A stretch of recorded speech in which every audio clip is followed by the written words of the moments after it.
الحمد لله رب العالمين والصلاة والسلام على سيد الأنبياء والمرسلين وعلى آله وأصحابه أجمعين أما بعد فأعوذ بالله من الشيطان الرجيم بسم الله الرحمن الرحيم والذين لا يشهدون الزور وإذا مروا باللغو مروا كراما صدق اللہ العظیم۔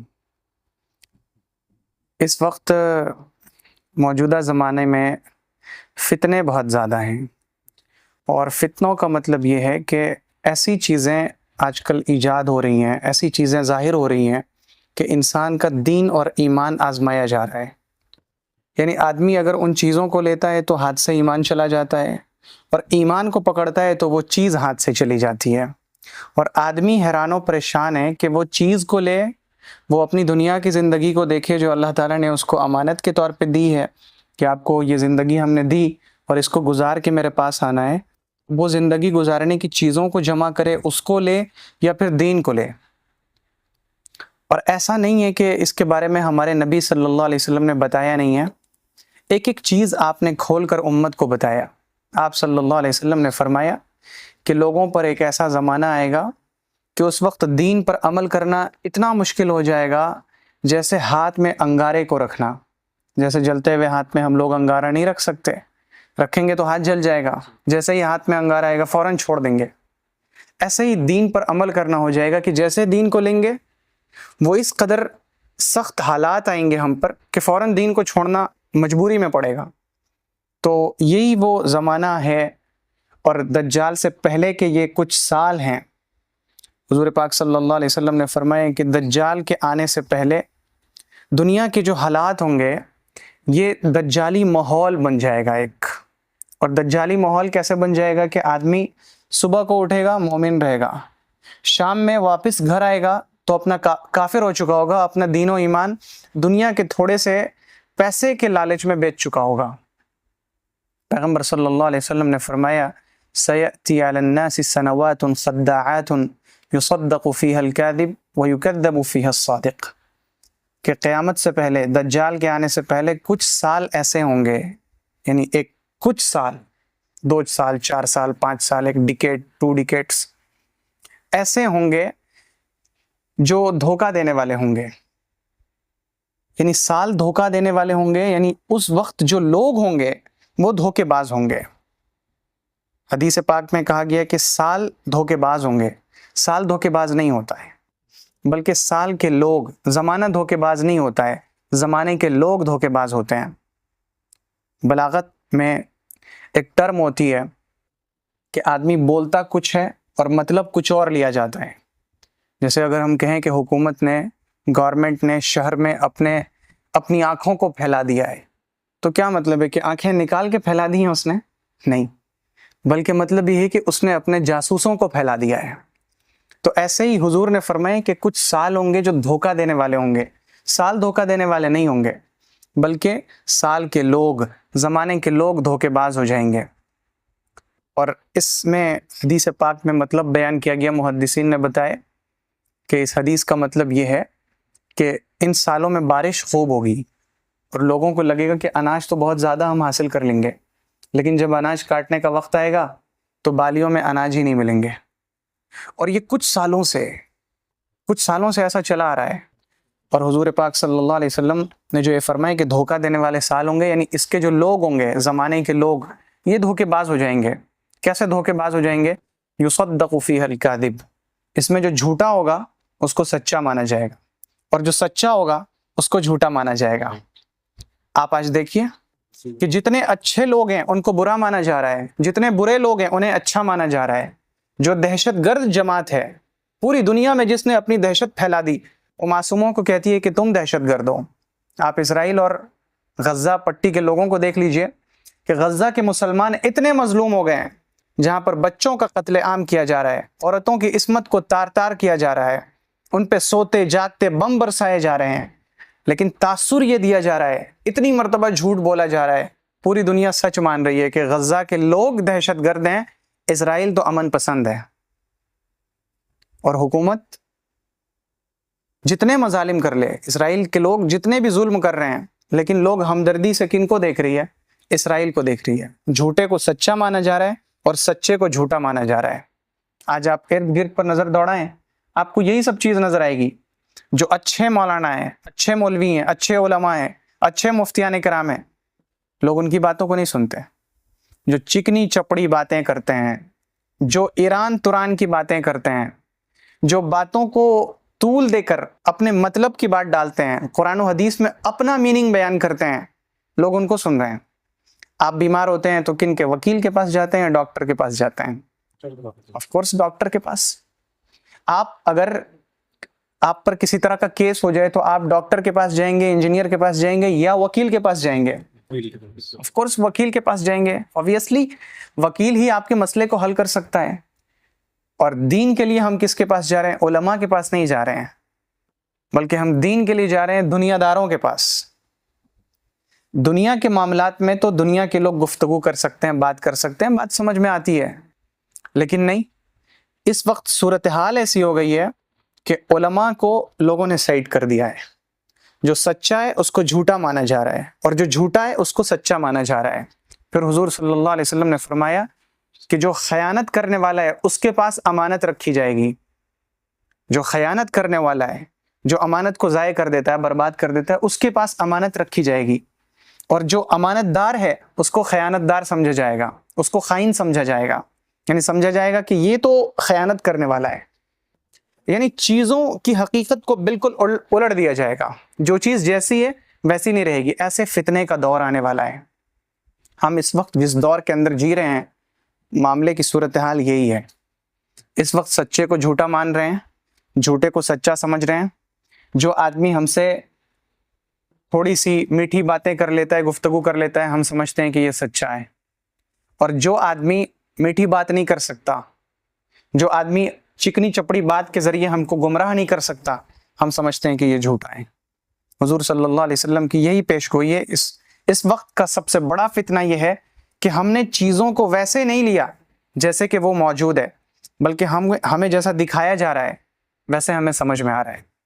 اس کی ایک مثال ہے، گوگل میپ پر آپ جب کسی چیز کو ریٹ کرتے ہیں، آپ جب ریٹنگ ڈالتے ہیں نا، کسی کو گوگل میپ پر کسی کو ریٹ کرتے ہیں، یہ اس کی مثال ہے۔ ہوتا کیا ہے کہ جیسے آپ اپنے اس شہر میں موجود ہیں، آپ کو ایک گارمنٹس کی اچھی دکان چاہیے، تو آپ گوگل پر لکھتے ہیں بیسٹ گارمنٹ شاپ ان فلاں سٹی، ٹھیک ہے۔ آپ کسی اور دوسرے شہر جاتے ہیں، آپ کو ایک اچھا سا سیلون چاہیے جہاں آپ بال کٹوا سکیں، تو آپ لکھتے ہیں best salon in this city, city کا نام آپ ڈالتے ہیں، اور پھر گوگل آپ کو دکھاتا ہے کہ یہ اس شہر کا سب سے بہترین سیلون ہے، اور آپ اسی کو چوز کرتے ہیں۔ اب یہاں پہ دیکھیے کہ حقیقت میں، ریئلٹی میں، وہ سیلون اس شہر کا سب سے اچھا سیلون نہیں ہے، لیکن اس نے اپنے لوگوں سے ریٹ کروا کے اس کو اتنا اوپر کر دیا ہے کہ آپ سمجھ رہے ہیں کہ یہی اس شہر کا سب سے بڑا، سب سے اچھا سیلون ہے۔ دنیا میں بہت ساری کتابیں لکھی جاتی ہیں، لوگ کتابیں لکھ رہے ہیں، پڑھنے والے پڑھ رہے ہیں، بہت ساری کمپنی اپنی کتابوں کو گوگل پر ریٹ کرواتی ہے۔ جب آپ گوگل پہ سرچ کرتے ہیں بیسٹ بک آف ایئر 2024، تو پھر اس میں آپ کو وہی کتاب شو کی جائے گی جس کو سب سے زیادہ ریٹنگ ملی ہوتی ہے۔ یعنی سارے معاملات ریٹنگ کے ذریعے ہو رہے ہیں۔ یہ کیا ہے؟ یہ سچے کو جھوٹا سمجھا جا رہا ہے اور جھوٹے کو سچا سمجھا جا رہا ہے۔ اگر کوئی شاپ، کوئی دکان، کوئی کتاب، کوئی بھی چیز بہت اچھی ہے لیکن اس کے پاس ریٹنگ کی طاقت نہیں ہے، تو آپ سمجھتے ہیں کہ یہ تو بیکار ہے، یہ تو فضول ہے۔ سارا معاملہ یہاں چلا گیا کہ کس کے پاس ریٹنگ کا زیادہ سپورٹ موجود ہے۔ یہ سچے کو جھوٹا سمجھنے اور جھوٹے کو سچا سمجھنے کی مثال نہیں ہے تو اور کیا ہے؟ بالکل اسی طرح سے امانت دار کو خائن سمجھا جاتا ہے۔ جو آدمی اچھا ہے، زیادہ بول نہیں سکتا، زیادہ اچھی باتیں نہیں کر سکتا، آپ سمجھتے ہیں کہ بیکار آدمی ہے۔ لیکن جو آدمی دھوکہ دینے والا ہوگا، ہمیشہ وہ بات کرے گا ایسے، لگے گا کہ سب سے زیادہ قریبی دوست آپ کا یہی ہے، سب سے زیادہ اچھا چاہنے والا آپ کا یہی ہے، اور ایسی صورتحال میں آپ دھوکے میں پڑ جاتے ہیں۔ آپ کو لگنے لگتا ہے کہ ہاں یہ تو میرے حق میں بہتر شخص ہے، میرا ساتھ یہ دے دے گا، لہٰذا آپ اس کو سپورٹ کرتے ہیں، اس کو سچا سمجھتے ہیں، اور وہ 2 دن کے بعد آپ کو دھوکہ دے کے نکل جاتا ہے۔ آپ دھوکے کی جتنی مثالیں لے لیں، آپ کو نظر آئے گا کہ دھوکہ دینے والے نے پہلے اچھی باتیں کی ہیں، میٹھی باتیں کی ہیں، اس کے بعد اس نے دھوکہ دیا ہے۔ آپ سامان بیچنے والوں کو دیکھ لیجئے، خراب سامان لا کے ایسی سب باتیں کرتے ہیں، لینے والے کو یقین ہو جاتا ہے کہ اس شہر کا سب سے بہترین سامان اسی شخص کے پاس ہے، اور وہ جب اس کو خرید لیتا ہے، وہ بیچنے والا چلا جاتا ہے، 2 دن کے بعد پتہ چلتا ہے کہ ہم نے جو سامان لیا تھا وہ تو انتہائی بیکار سامان ہے۔ امانت دار کو خائن سمجھا جا رہا ہے، خیانت دار کو امانت دار سمجھا جا رہا ہے، خائن کو امانت دار سمجھا جا رہا ہے۔ اور پھر پیغمبر صلی اللہ علیہ وسلم نے فرمایا کہ اور لوگوں کے معاملات میں جو بالکل نچلے درجے کے لوگ ہیں وہ بات کرنے لگیں گے۔ ملت کے جو معاملات ہیں، امت کے جو معاملات ہیں، امت کو کیسے چلنا چاہیے، امت پہ کون سے مسائل ہیں، اس کا حل کیا ہے، اس کی مشکلات کیا ہیں، اس کی پریشانیاں کیا ہیں، اس میں جو بات کریں گے جو لوگ، یہ انتہائی گھٹیا قسم کے لوگ ہوں گے۔ علماء اس سلسلے میں بات نہیں کریں گے، بات کون کریں گے؟ گھٹیا قسم کے لوگ۔ حضور پاک صلی اللہ علیہ وسلم نے دوسری حدیث میں قیامت کی نشانیوں میں سے ایک نشانی بیان فرمائی کہ جب تم دیکھنا کہ ننگے پاؤں ننگے بدن رہنے والے لوگ، جن کے پاس کچھ نہیں تھا، جن کے پاس کھانے کے لیے پیسے نہیں تھے، جن کے پاس پہننے کے لیے کپڑے نہیں تھے، آج ان کی حالت یہ ہو گئی، حضور پاک صلی اللہ علیہ وسلم نے فرمایا کہ ان کی حالت ایسی ہو جائے گی کہ اونچے اونچے محل بنائیں گے اور پھر وہ لوگوں کے معاملات میں بات کریں گے۔ آج دیکھیں یہ سب چیزیں پوری ہو رہی ہیں۔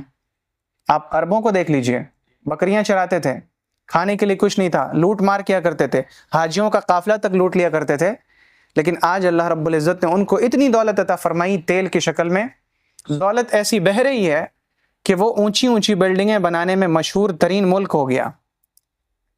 یعنی عرب کے ممالک مشہور ترین ممالک میں سے ہیں جو اونچی اونچی بلڈنگیں بنا رہے ہیں۔ یہ پیغمبر صلی اللہ علیہ وسلم کی نشانی پوری ہو رہی ہے کہ حضور نے فرمایا کہ جب تم دیکھنا کہ ننگے پاؤں ننگے بدن ننگے قدم رہنے والے لوگ اونچی اونچی عمارتیں بنانے لگیں تو سمجھ جانا کہ پھر قیامت بہت قریب آ چکی ہے۔ تو اس وقت میرے بھائیوں، قیامت کی بہت سی نشانیاں پوری ہو رہی ہیں۔ معاملات یہ ہے کہ سچے کو جھوٹا اور جھوٹے کو سچا سمجھا جا رہا ہے، امانت دار کو خائن سمجھا جا رہا ہے، خائن کو امانت دار سمجھا جا رہا ہے۔ ایسے وقت میں ہمیں کیا کرنا چاہیے؟ ہمارا فریضہ یہ ہے کہ ہم چیزوں کی حقیقت تک پہنچنے کی کوشش کریں۔ جب بھی کوئی بات آئے، سوشل میڈیا کا زمانہ ہے تو چیزیں سوشل میڈیا پہ ادھر سے ادھر گھومتی پھرتی رہتی ہیں۔ ایسے وقت میں کوئی حدیث آئے، قرآن شریف کی کوئی آیت ہو، کسی چیز کا کوئی ترجمہ ہو، کوئی اچھا پیغام ہو، اس کو بھی آگے بھیجنے سے پہلے اس کی تحقیق کر لیجئے۔ حضور نے فرمایا صلی اللہ علیہ وسلم، کفا بالمرء اثما ان يحدث بكل ما سمع، انسان کے جھوٹا ہونے کے لیے کافی ہے ہر سنی سنائی بات کو آگے بھیج دے۔ آپ نے ان سے کوئی بات سنی، فوراً نقل کر دیا ان کے پاس، آپ نے نقل کر دیا ان کے پاس، آپ نے نقل کر دیا ان کے پاس، تو ایسے ایک پیغام پھیل جاتا ہے اور بعد میں پتہ چلتا ہے کہ اس کی سچائی تو کچھ تھی ہی نہیں۔ یہ انسان کو دین سے روک دینے والی چیز ہے۔ انسان کا دین آزمایا چلا جاتا ہے کہ ہم مانیں تو مانیں کس کو، ہم یقین کس پہ کریں۔ پھر جو غلط چیز ہے وہ صحیح چیز سے اس طرح سے مل جاتی ہے کہ غلط چیز ہمیں صحیح نظر آتی ہے اور صحیح چیز ہمیں غلط نظر آتی ہے۔ تو ایسے وقت میں تحقیق کی ضرورت ہے۔ جب بھی کوئی بات آئے اس کی تحقیق کریے۔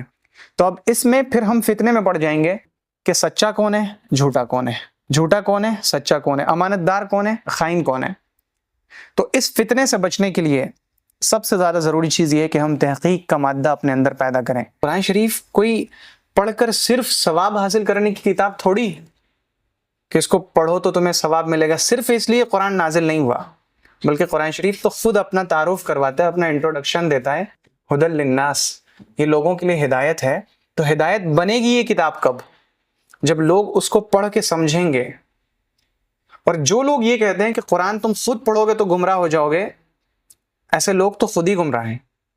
قرآن شریف کو پڑھ کے کوئی گمراہ نہیں ہو سکتا۔ قرآن شریف کو پڑھ کے آدمی ہدایت پائے گا، بس یہ ہے کہ اس کو پڑھنے کا طریقہ درست ہونا چاہیے۔